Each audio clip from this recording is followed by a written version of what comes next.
Hello, fellow diamond painting addicts, and welcome back to Diamond Painting Anonymous. I'm Daphne, and I'm here today with video number 8 in my Diamond Painting for Beginners series. This is probably going to be the last video of this series, unless for some reason there seems to be some demand for a topic that I haven't already covered. A huge thank you to everybody who encouraged me to make this series. I've had a lot of fun making these videos and kind of going back and looking at what would I have told myself when I first started diamond painting if I knew then what I know now. So far in the series, we've covered where to buy your diamond painting, how to organize your drills, prepping your canvas, upgrading your tools, placing drills on the canvas itself, adding bling, and what to do with your kit when it's finished. So I figured this was probably a good place to end the series.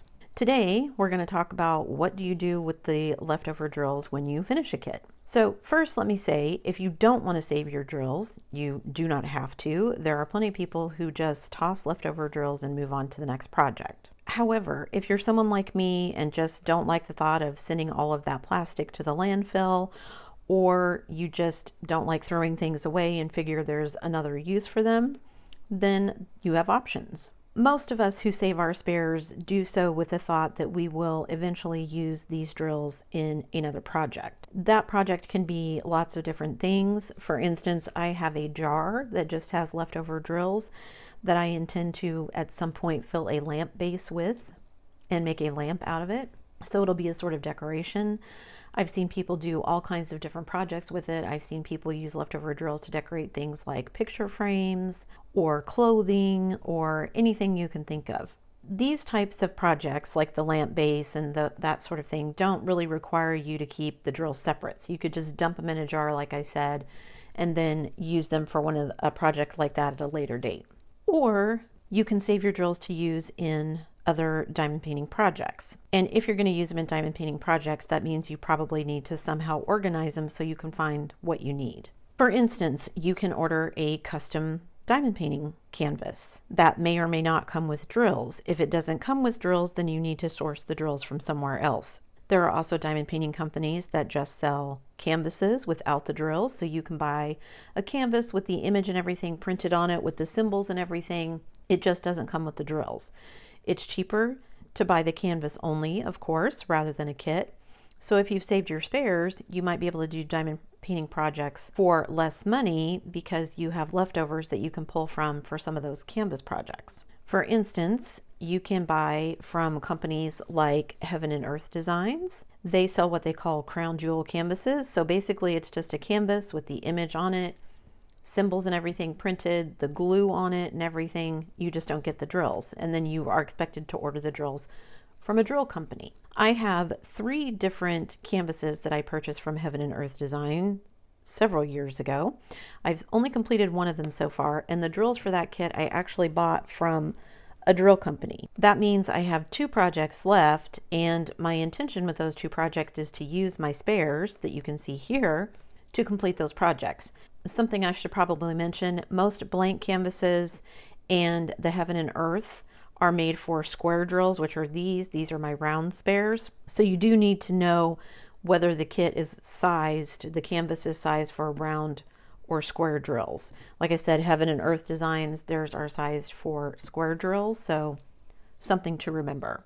So I bought my drills for my first Heaven and Earth canvas from somewhere else, but it was a couple $100, at least over $100. I think it was like $150 for the drills, because I'm paying for someone else to pull the drills, to put them all together, bag them up, label them, weigh them, and then put them together in a package to ship to me. So you're paying for that.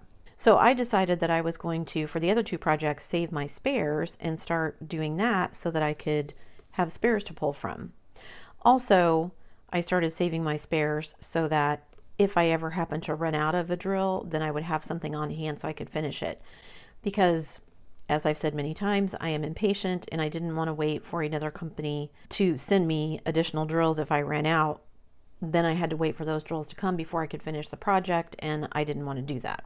Your situation may be different, and if you don't mind waiting, then you may not want to save your spares.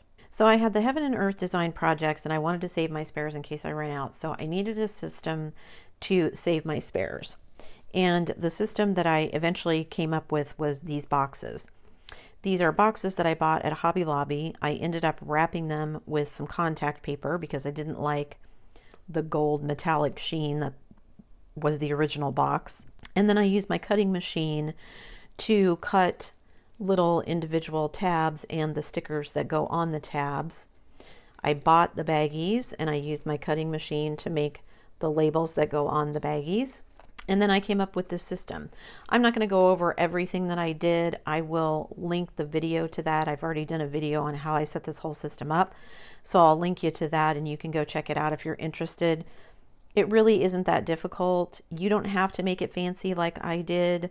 I wanted it to alternate and I wanted it to not be cut. But I mean, you can essentially just use a paper cutter and make your own system like this for not a ton of money. But it's all up to you and how much effort you want to put into it.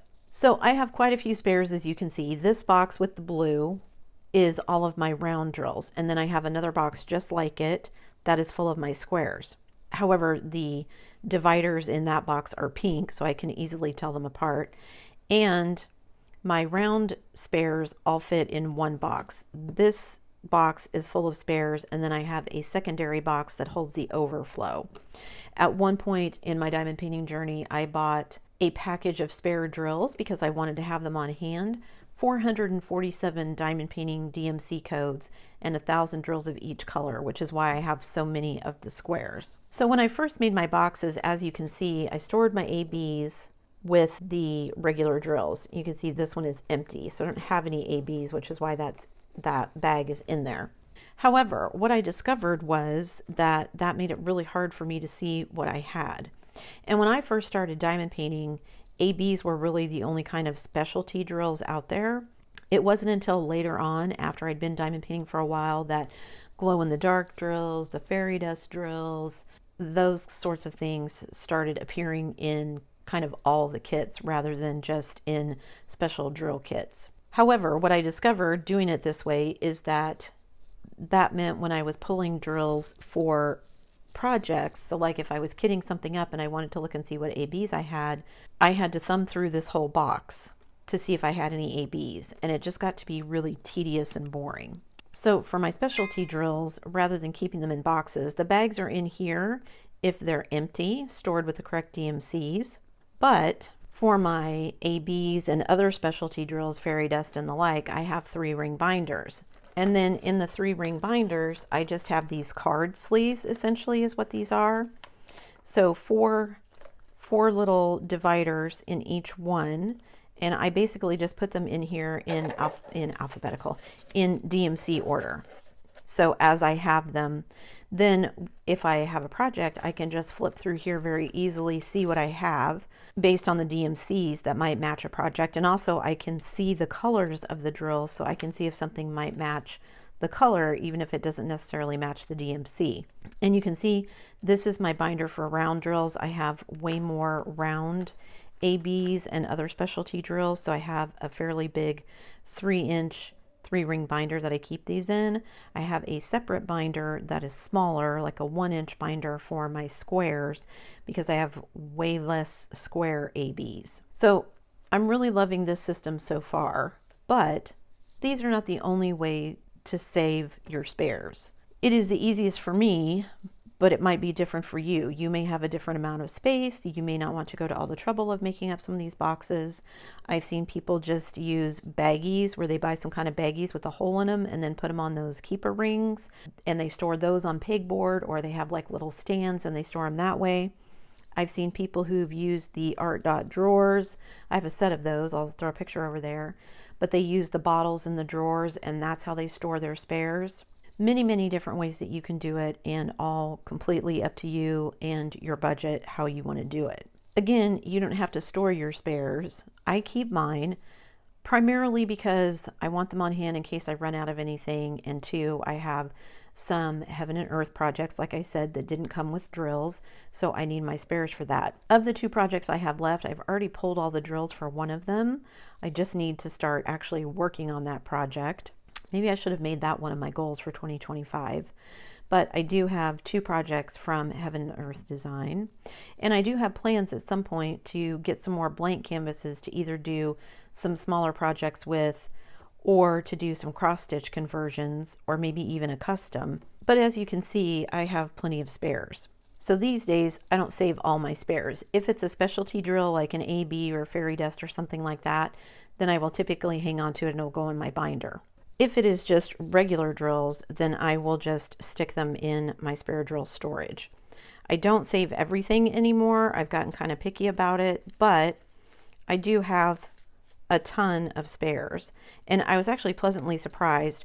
I wasn't sure how these would do on the trip. My husband and I put them in our trailer for our cross-border trek on our move to Canada. So these boxes have lids, and we did wrap plastic around the lids to make sure the lids didn't come off.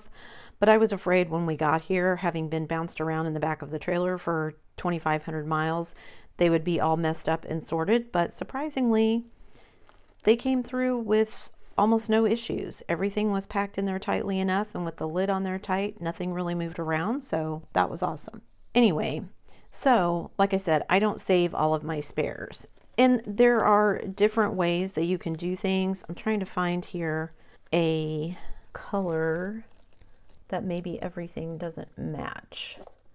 Because when you have, okay, this is a good example. I don't know how well this will come across on film, but you can see these drills down here at the bottom have a slightly different color than these here at the top.